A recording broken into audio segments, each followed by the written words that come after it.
I'm pleased to be able to respond briefly to President Veazey's challenge to awaken to God's invitation.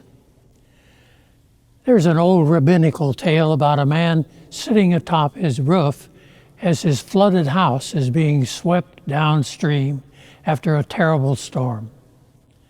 3 times, persons come by inviting him to get in their boat and be rescued. But each time he refuses, saying, "I have been praying. God will rescue me." Finally, the floodwaters engulf his house, and the man is drowned. Upon meeting God in heaven, the man asked, "Why didn't you rescue me?" God replied, "3 times I sent a boat for you, but you never accepted my invitation."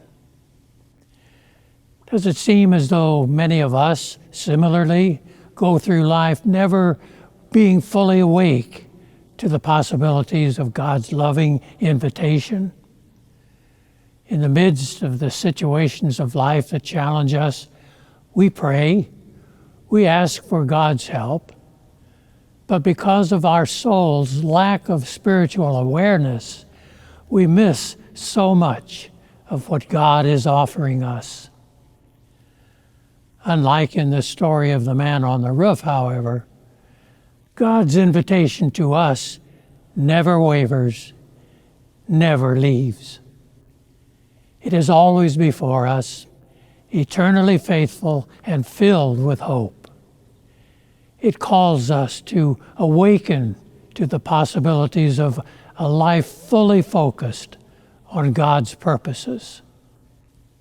In the early days of planning for the temple and independence, many of us were diligently trying to identify the ways in which temple ministries could enhance the spiritual life of the church.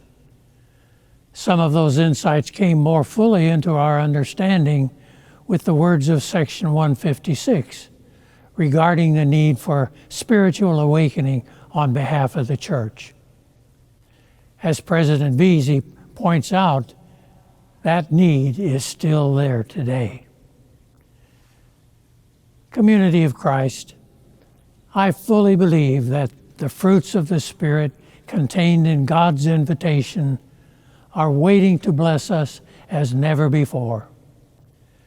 President Veazey has awakened us anew to the promises of this blessed invitation. Let us each joyfully return our RSVP today, saying, "Here I am, Lord. Transform even me, your humble servant."